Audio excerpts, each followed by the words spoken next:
spoiler alert, we closed the business down after about 10 months. Where was the crack that you started to see some issues? Literally, the phones just stopped. You and John were both very clear of, it can be done. It's a lot of work. Help me understand some of the reality I was walking into. Well, what if I just go and buy this company that has $1.5 million and then I have the current owner run it? How do you feel like that went for you? Having gone through what I went through, my way of valuing a business would be totally different. Any aspirations in the future to buy or build?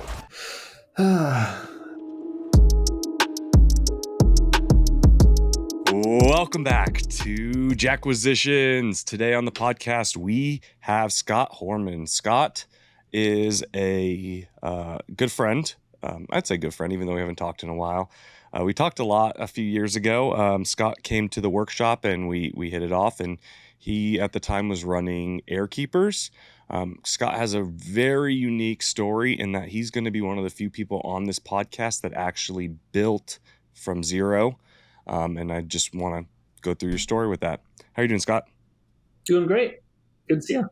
Yeah, it's good to have you on here, man. So Scott's in Boise, which is where I started at, and I'm jealous that when he told his story initially that he actually got to stay in Boise by starting up. Is that the reason why you started one instead of bought one? Was because there's really just low availability? Yeah. If you like what you heard and want more content like this, head on over to JackQuisitions.com or click the link below to sign up for the weekly newsletter. Yeah, I mean, I think, so quick background, right? So I grew up, my dad owned a construction business. So I was in around business ownership, kind of always had that idea of wanting to be an entrepreneur, but always felt like I was going to have to come up with this next big idea, right? And after spending 5 years helping some buddies build a real estate brokerage, it occurred to me that I could just go buy a business. And so I started down that path. We were living in Seattle at the time. Then I started looking for businesses to buy, got really intrigued by the trades. This was, how many years ago was this? I can't remember. But, trades were hot at this point. Yeah, it 2023. Was equity. Yeah, probably earlier than that, I think. It was actually pre-COVID. So 2019 is when you're talking about when you started like the idea. Looking, yeah. The idea of buying a business, okay. Right? So, during the, a couple of years later, I kind of, as I was looking, it was what do you call it? Like self-funded. I was still working on the side while I was looking for a business. We decided to relocate from Seattle here to Boise, Idaho. We were looking for better weather, and the time just kind of came about and it made sense. So we picked up the family and moved. And through that process, I pivoted what I was looking to buy from somewhere in Seattle to somewhere here. We unlike you, when we went into the acquisition process, we were going to find something that was nearby versus us being able to relocate for it. And so when we decided to move to Boise, we, pivoted our search here. I think I looked at a number of businesses, one of which was a pool service business that I think you actually I looked at it too. Well, that's the thing about that. So anyone listening, I still say Boise because I didn't live there for long enough, but you're truly live in Boise when you call it Boise. But yeah, I mean, so you were there, you were looking around that 2021, 2022 timeframe, which is when we landed there as well. And we were looking around that same thing for HVAC, plumbing, electrical companies, but I was venturing into the pool service arena as well. So always very ironic. But we ended up looking in multiple geos just because we were focusing on, buying. Yeah, exactly. And so, I kicked the tires, made some offers on a couple businesses, and eventually got into LOI with an HVAC business. And, starting out, I think at the time, HVAC was always the most attractive because of the potential for reoccurring revenue.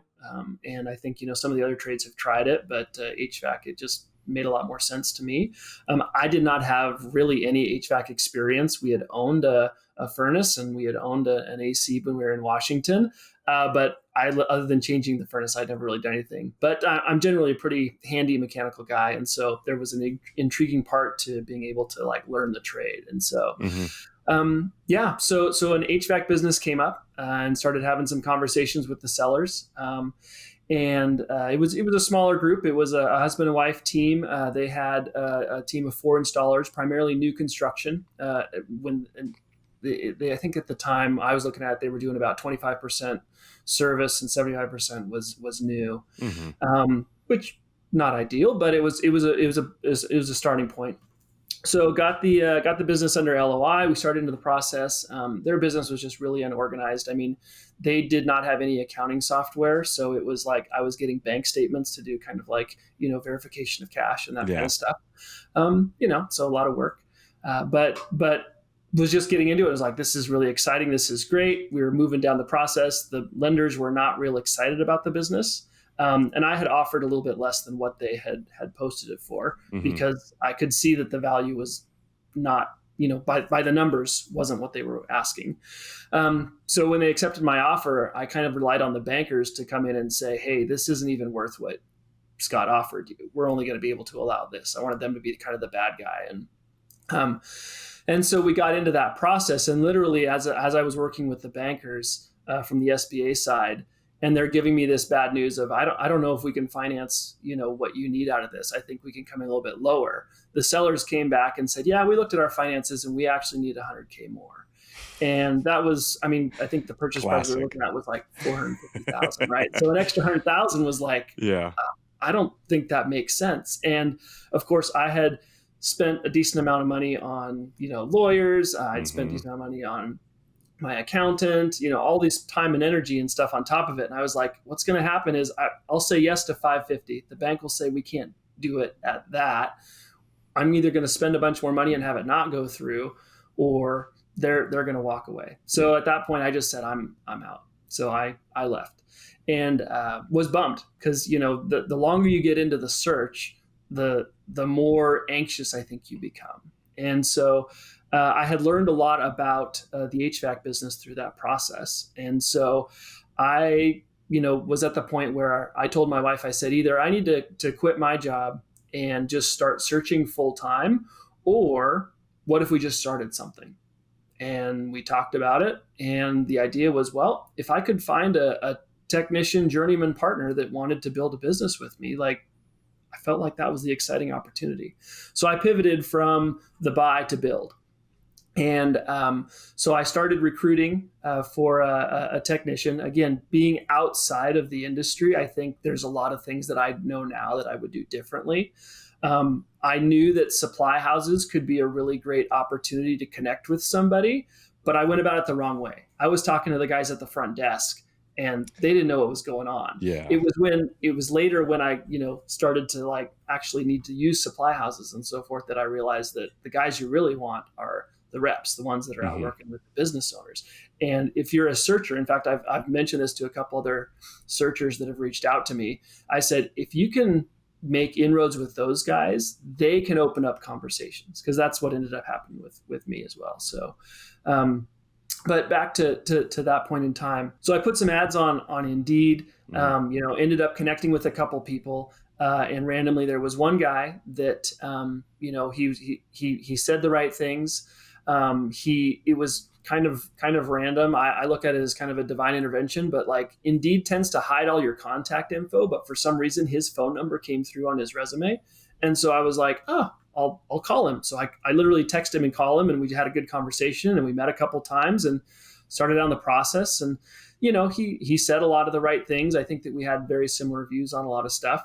And I was like, you know what, let's give this a go. So I made him an offer. I said, look, I'm going to employ you for 6 months. That way you've got a salary. He was in the job market at the time, so I knew he wasn't going to take anything that wasn't paid. So I gave him a guarantee.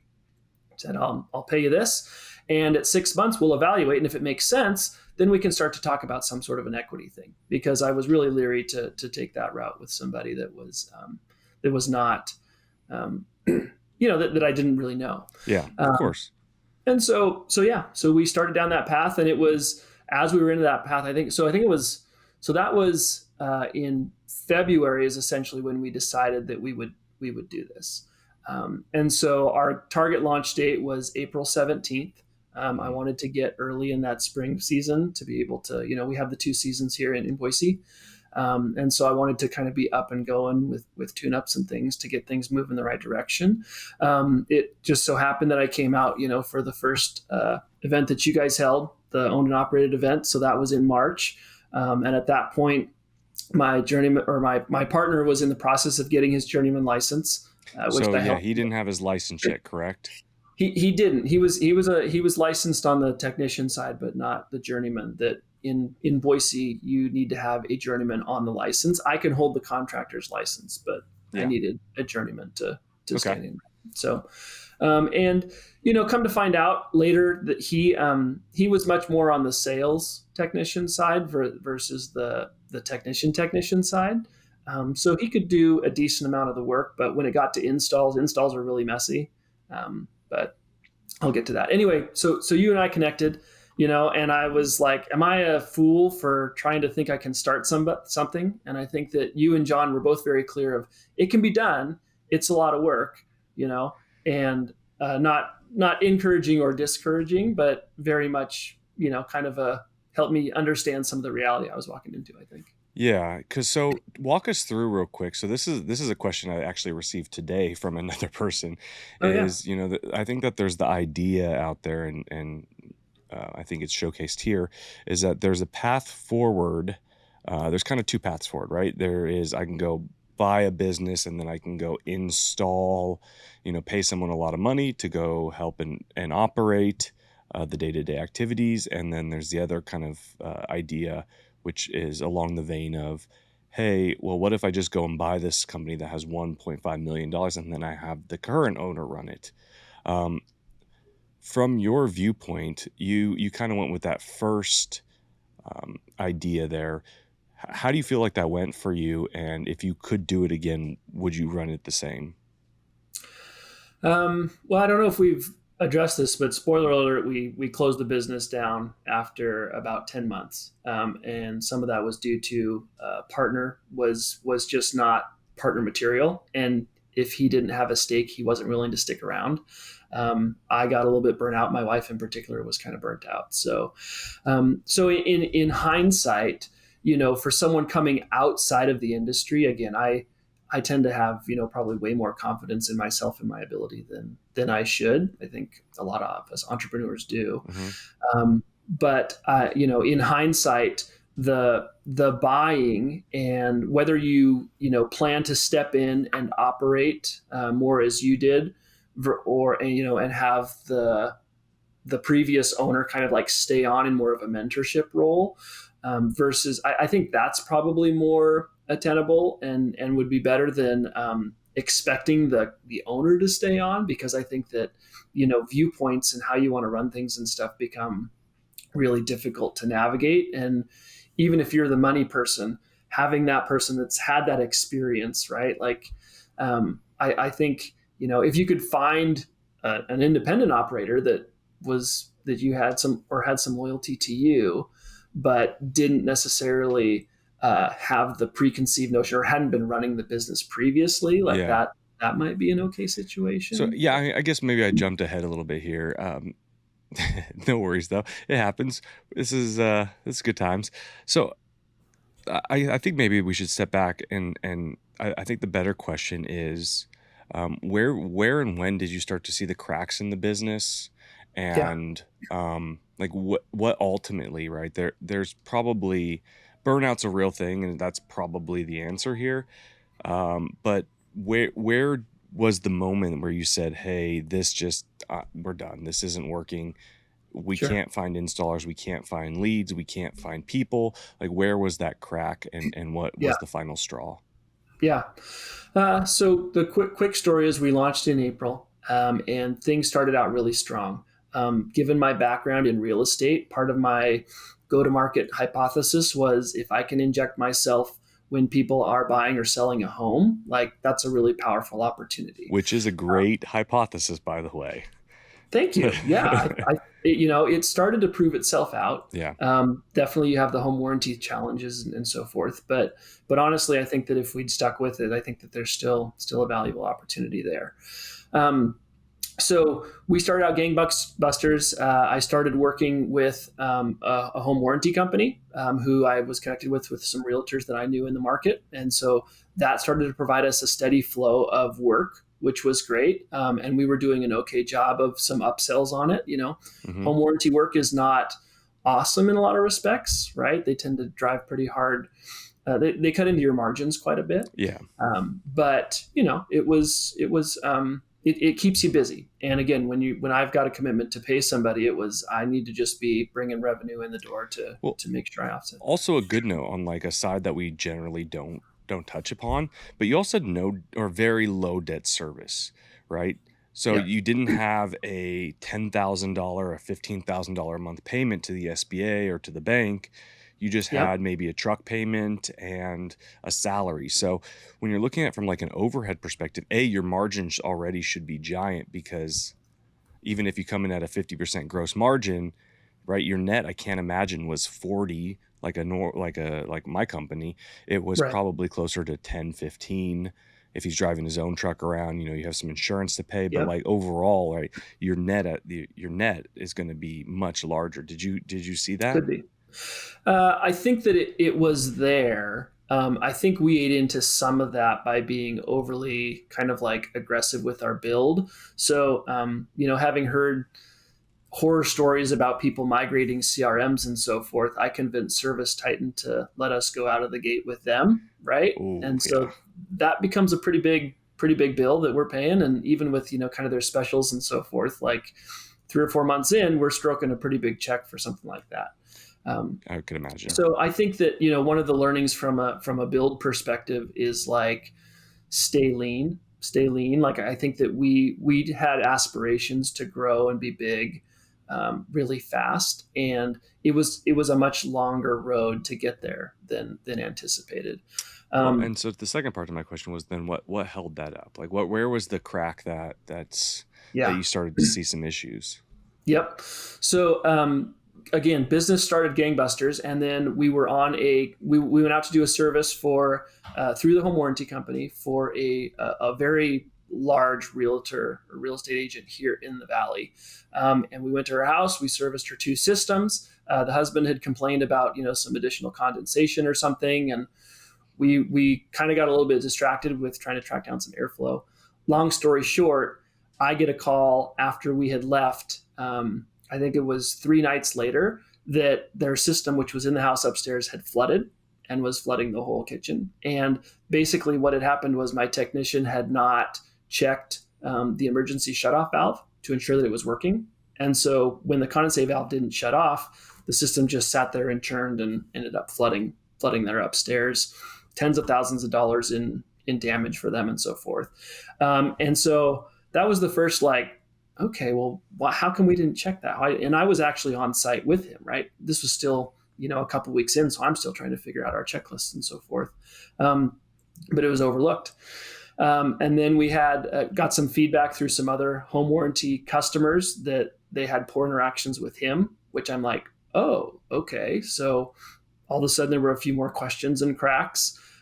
This guy that could talk a really great sales game, all of a sudden we ended up at appointments where the person's asking for a quote and he's like, okay, I'll get back to you. And I'm like, why don't you get a time on the books to go back and visit with them and do a full analysis? Like there was just steps and things that were starting to show, right? Yeah. And some of his motivation, just some other pieces like that as well, started to kind of be it. But then, when you think about the cracks, there was some questions in his ability. And then there was the bigger crack, which was we got to June and we'd stayed really busy. And all of a sudden July, I mean, the heat here in the Valley is 100 degrees and literally the phones just stopped. And for me, it was kind of this, talking about like keeping lean. I was so swamped with trying to answer the phones and be on the road to help him with installs and managing all the aspects of the business that I thought I'm going to outsource my calling. And so I found one of the companies that handles inbound calls, and literally as soon as I onboarded them, the calls just completely stopped. And it was kind of this for me, it was like this Jonah moment where it's like, I'm going to have to throw them back to the sea to get the phones to start ringing again. Mm-hmm. And it kind of ended up being that way. Right. So again, trying to build and scale fast was was one of the challenges, but it was lead flow. And when we didn't have leads, we didn't have business, in hindsight, I probably would have started to go do free work just to get our name out there, just to generate some reviews and stuff like that, because I was paying my guy, but if he didn't have work to do, let's go do free work. But I was so focused on trying to get profitable that I would spend time, energy, and eventually money trying to generate business to keep us afloat, and had a very high sense of obligation to be keeping him going. And, he would continue to say, hey, thanks for the base, but like, I need some sales opportunities. Like I need commissions. I need those bigger opportunities. And I'm like, yeah, I'm trying to get them for you. And it just didn't come together.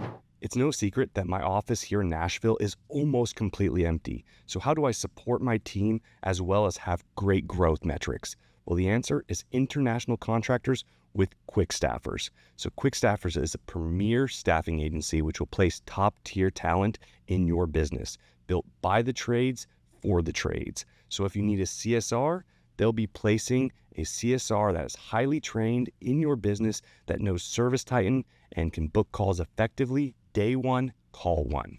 Affordable, reliable, and trained in all of the industry best practices, Quick Staffers can help you cut that overhead, boost conversions, and scale your business fast. So don't waste another lead. Visit quickstaffers.com and transform your business today. So it sounds like there's a mix of some issues with keeping the phone ringing in the busy season, mixed with some poor quality work on his end in the off season. Because it sounds like he's a comfort advisor, right? He does best in comfort advisement, not in the installation realm or even the highly technical service realm. So how did you kind of overcome, or even did you end up overcoming? And like, I know we had a conversation at one point about just subbing that work out or anything of that nature. Did you move in that direction? We started to have some conversations. Another business in the Valley came up for sale, and I was back and forth on, do I make an offer? Do I not?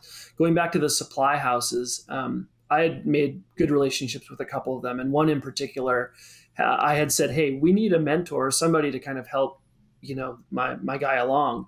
And he made a connection to us with someone that was actually, we ended up having conversations about me potentially buying him out as well. Mm-hmm. And so there was some of that.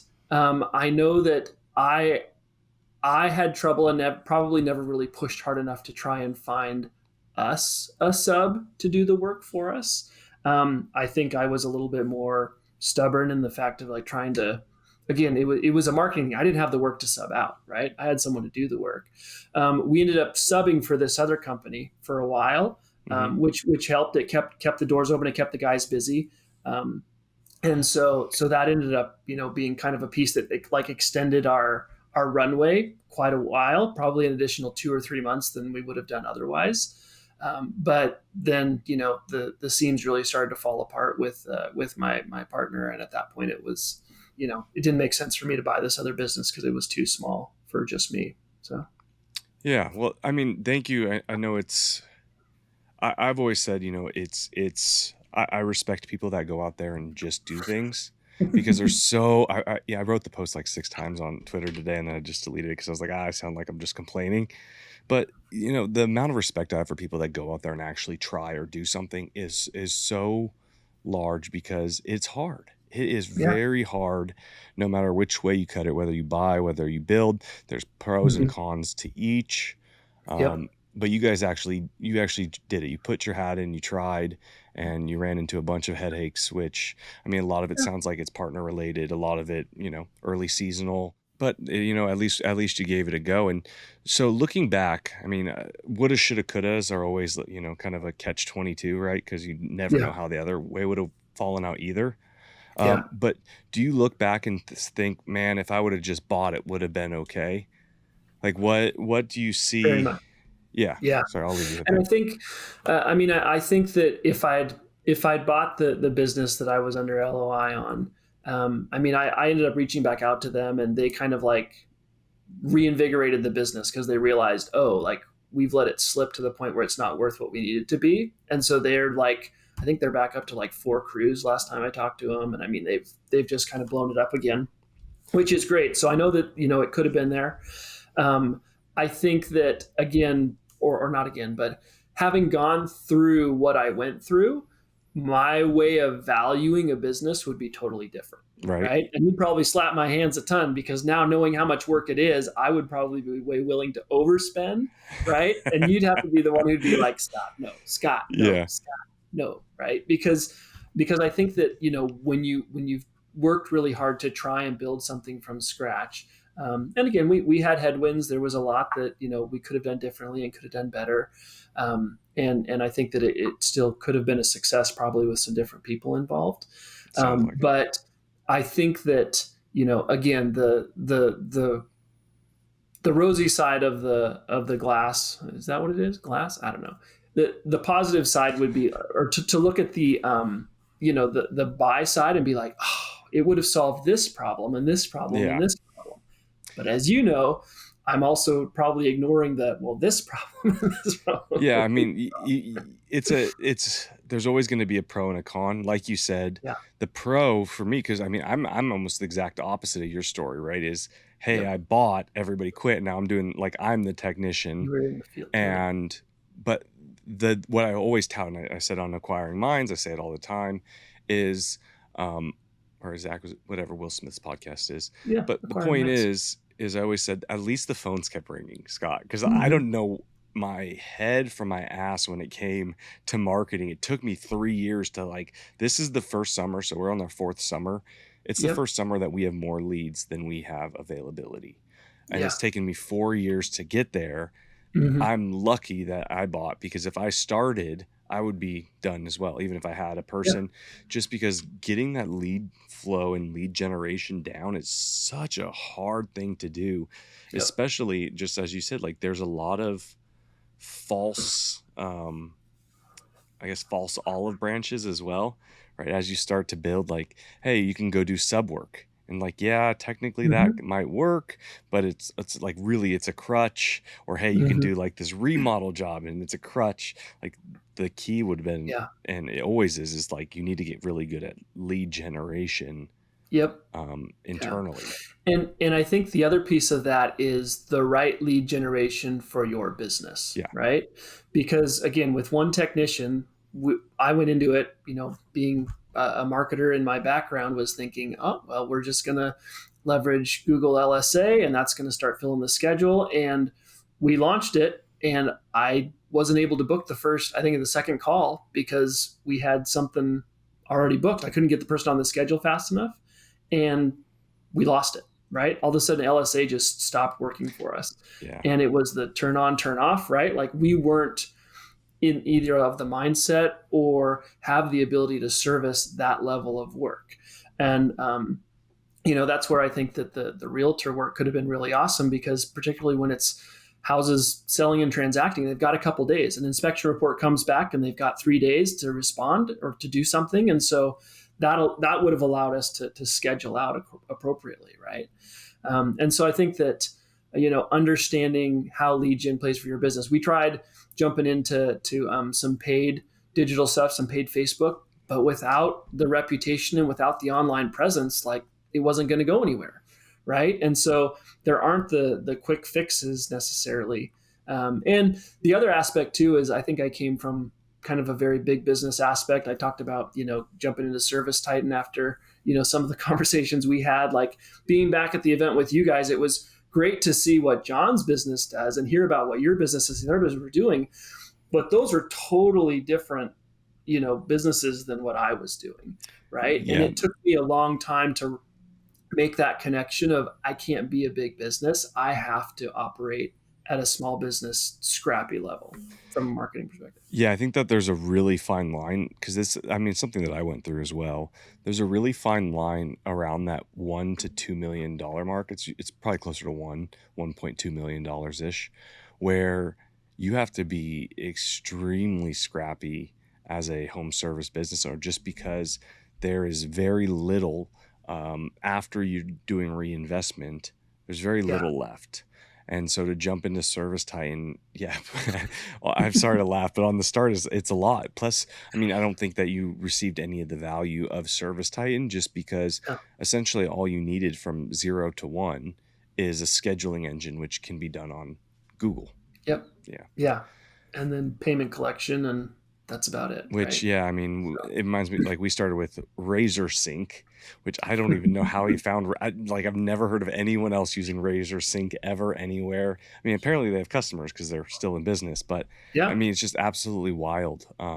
Like the differences that are made, and still like as a $5 million, $6 million business, like we still don't use Service Titan to the extent that we should be, and we work on it Yeah. almost daily to try and utilize all the functions of it, just because there's so much, like it's meant for big businesses. Yep. Honestly, I blame Service Titan a little bit for not being like, hey, you know, we want to take your money, but like one tech is not enough. I'm a really good salesman, right? So I mean, it was me selling them on this is our vision, this is what we're going to do, right? Like I wanted them too bad, and I think that was part of the So I problem. mean, looking back, if you had like three pieces of advice to yourself while you were starting this journey, what do you think you would focus on? I think I would have probably not been as focused on scaling fast, in particular when it was still trying to kind of evaluate and understand the partnership aspect. I think that there were a number of times where I felt like I had to overlook things simply because it was, well, we got to get to here, and then I can find someone else, and then I can, And so I think that that piece of it, not trying to get profitable as quick. I think we turned down some jobs early because we were probably more aggressive in our pricing structure, aggressive in the profit margin side, and so I think that potentially hurt us a bit. Like I kind of called out, like in hindsight, I probably would have done not more discount work, but done more like freebies just to get our name out there and just to get in front of people, because I'm paying my guy, so I might as well, have him out there doing something for us other than just door knocking, hanging door knockers. I mean, that didn't end up working for us. So I think building slowly. So you talked about like the software piece too, right? I mean, selfish plug. I work for a company called EverPro now, so we have a number of different softwares, right? So I support more of our entry level, as far as Invoice Simple and Joist, which are some interesting software solutions for those small guys that are just looking for invoicing, collecting payments, that kind of stuff. But we have solutions that go up. So for the younger Jack who had a Razor Sync built business and needed an invoicing solution, EverPro sounds like the way to go. Yeah, I think we've got some solutions for EverPro does not sponsor this podcast, by the way, but I mean, maybe they should after they heard that pitch right there.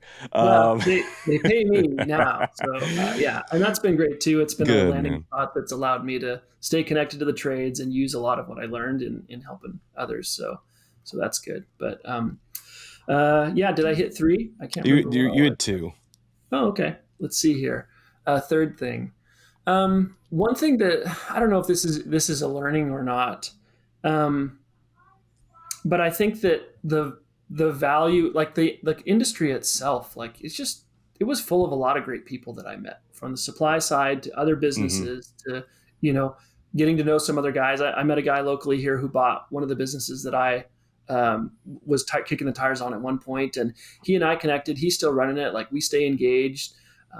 Some of those types of things that have just been like really, really cool. Like it's a really great community. And I think that finding a way to get in and build those relationships maybe earlier on, if you've got more runway, would be really valuable, whether you're looking to build or to buy. I think, those, the relationships there have been invaluable, and I've been able to make some connections that I think have helped others in their journey, whether they're on the buy or the build side. Yeah. And my only comment on this entire thing is I think that this is a really good example of what I try to drive home on these podcasts every day, every time I record, is that there's no one size that fits all for anybody.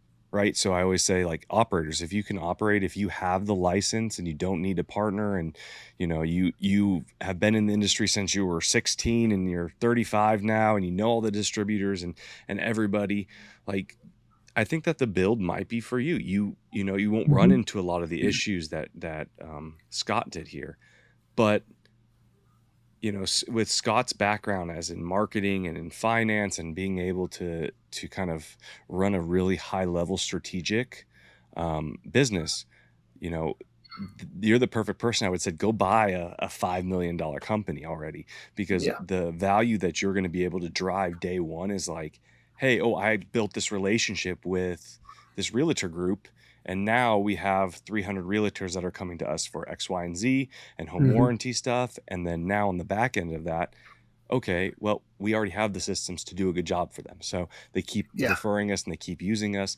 Because I know, like, personally, that's one of the areas that I wish that we could break in as a company, is the realtor groups, because there are some absolutely wonderful opportunities for repair pre-close and change. It is warranty work with some home warranty stuff, but there's lots of new units after the sale is complete and blah, blah, blah, blah, blah. But point being is that I do think that, this is one of the prime examples of making sure that you're utilizing your skill set to buy the size of business that's for you. So I hope you took that as a compliment. As I really, through our conversations, I really wish that you got to showcase the other side and be like, Jack, I just did this and this, and we're really taking off. And it always kills me, because all of our conversations are like, my installer flooded a house. I'm like, I wish that you had a different installer. I'm sure you did too. I mean, that could have changed things for sure. But like you said, it was an experience. I think there's definitely a part of me that regrets it, but there's a lot of me that is glad I did it. I wouldn't know if I didn't. My advice is like you said, know your skill set and patience. Patience. I think I got a little bit eager and probably jumped into something that wasn't as great of a fit. Just to try and get something. And I think that a little more patience would have gotten me a lot further. Any aspirations in the future to buy or build? My wife is within earshot, so I better be careful. I would love to. I mean, I still, I miss a lot of it. There's obviously the headaches you don't, but for some reason on road trips when we're driving and I just see service vans driving by left and right, like, it just kicked myself the whole time. Like, I could be doing that. I could, right? So I hope that I get the opportunity. But if I don't, I mean, I think that I come away with confidence that, I definitely could do that if we wanted to take it on. I know things I would do differently. And I think I've got the resilience to do it. It would just be getting the wife on board to I get that. Oh, man. Well, Scott, I appreciate the story. I appreciate the time. I know it's not the greatest situation to have to explain, but I thought that you handled that extremely well. So I appreciate you coming on. If people want to get a hold of you or EverPro, where do they go? Well, I mean, EverPro, they can just go online and search for it, right? EverPro.com, and the many brands that we have. Let's see here. I mean, Twitter, I'm not super active on Twitter, but either there or LinkedIn. Actually, LinkedIn is probably a better place. I check LinkedIn quite a bit. So I think it's just at Scott Horman. If you look for Scott Horman that's connected to EverPro, that'll get you to me. Perfect. Well, I appreciate the time, Scott, and I'm sure we will talk soon. Likewise. Thanks, guys.